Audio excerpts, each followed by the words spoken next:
But then there is a flash forward 2 years later.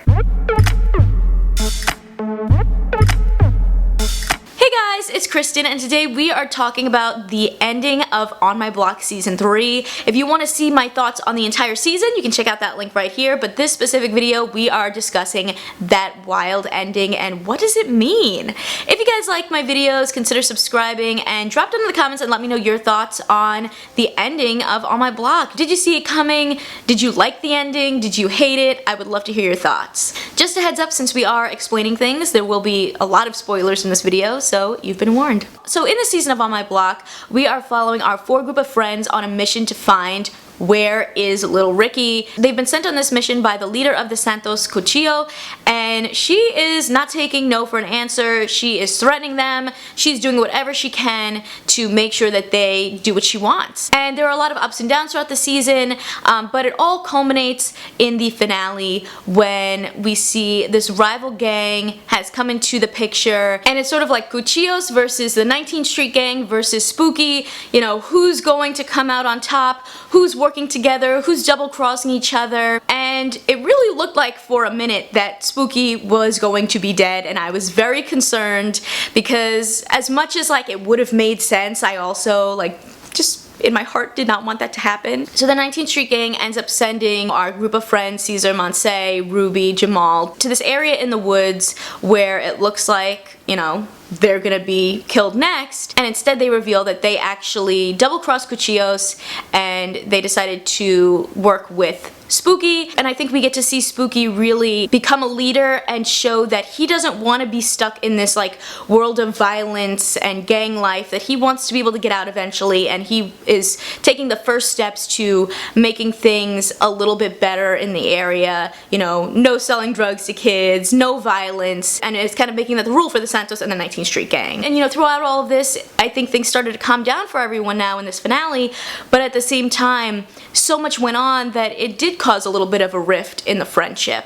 And Monse is that one that was the glue holding everyone together, but she's now off to this new boarding school. She and the crew get to say these really beautiful goodbyes to each other, and it's like, okay, well, you know, we're gonna be friends forever. This is, you know, this is fine. You know, Monse will be back, and things will be back to how they used to be. And it seems like that's where things are ending, with Monse going off to school, but then there is a flash forward 2 years later. So we get to see where everyone is 2 years later, and I'm going to talk through that and also why I think that this actually made sense. So the first person that we see is Monse, and she is thriving at her new all-girls boarding school. She has made some girlfriends, they're having some snacks, and we pan over to her side table and we see pictures of her and her friends, her and her dad, her and her siblings, and all the way in the back, in the corner, behind a bunch of things, is a picture that the core group of friends had given her before she went to school. And you can just see that it's kind of pushed in the back of her mind, and I thought they actually did a great job visually of just showing how like she's kind of forgotten about her friends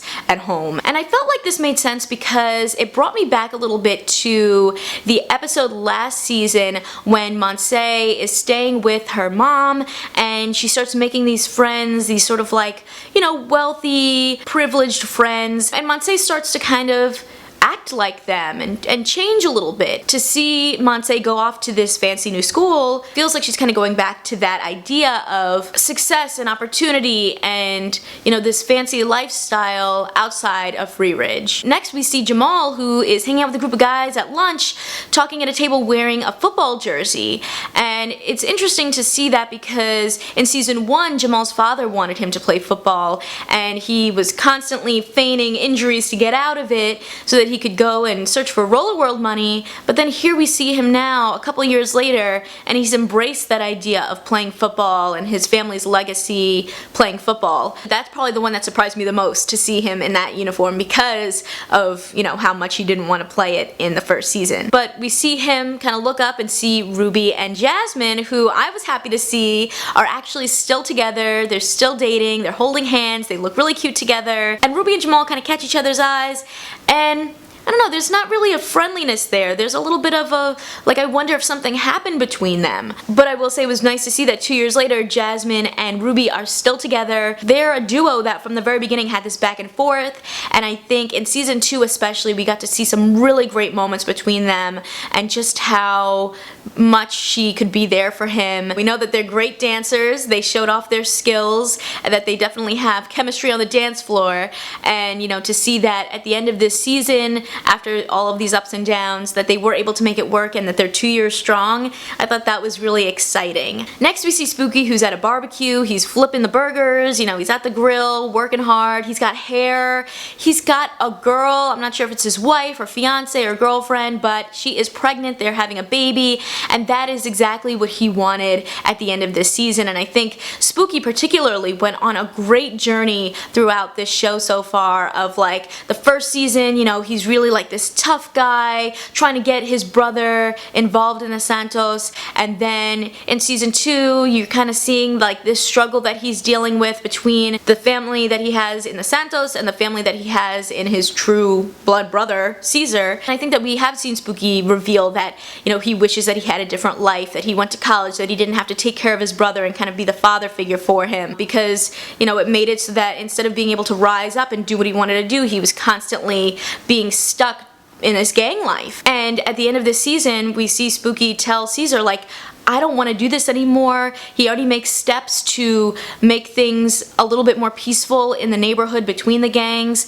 and he says, like, I want to be a dad someday. I want to have a family someday. And it was really beautiful to see that, you know, that's gonna happen for him. Unfortunately though, on the other side of that, we also get to see what Caesar is up to. And I did think actually that Caesar went on a journey that was kind of the exact opposite of Oscar's Spooky's throughout the entire series so far. You know, from the very beginning, you know, he was this guy who, you know, did not really want to get involved in that gang life. And I think as he's dealt with all these struggles of just kind of being forced into this gang life and, you know, the gun violence and being homeless and all of this stuff, that it kind of started to harden him.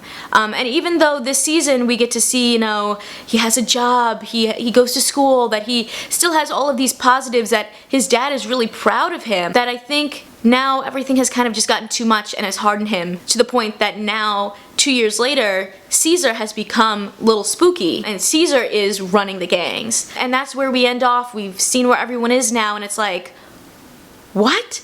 Like, is this the end? I personally don't think so. I think that this show is very successful. I think that this would actually be a really amazing opportunity to move into a season 4, jump ahead 2 years, and now follow this journey of these characters kind of in different places in their lives, places that I think do make sense when you really think about it. And I could see a 4th season being about, we're gonna see these characters in these new different places, give them something different to work on, and how can we bring them all back together again and renew this friendship and strengthen it. And just the way that the story's gone so far, where it's kind of like these ups and downs or these parallel moments that connect to all these different seasons, like, I feel like whatever finale they're going to do could connect back to the first season of them, you know, just like getting back to the roots of being best friends. I also do think it's important to note that in the scene with Monse, even though the picture of their friend group is in the back, it's still there. I think that is a subtle message that there is still a way to get back the friendship that they had. And so I personally do not think that this is the last season. I think that this is just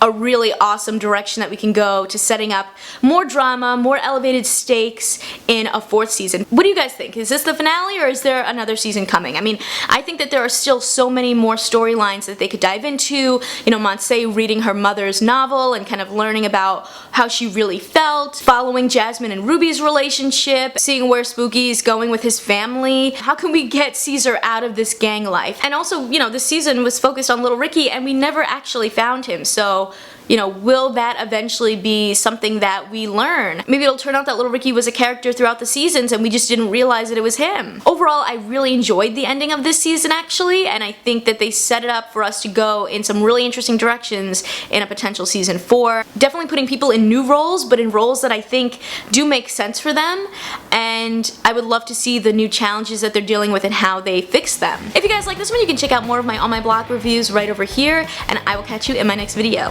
See ya!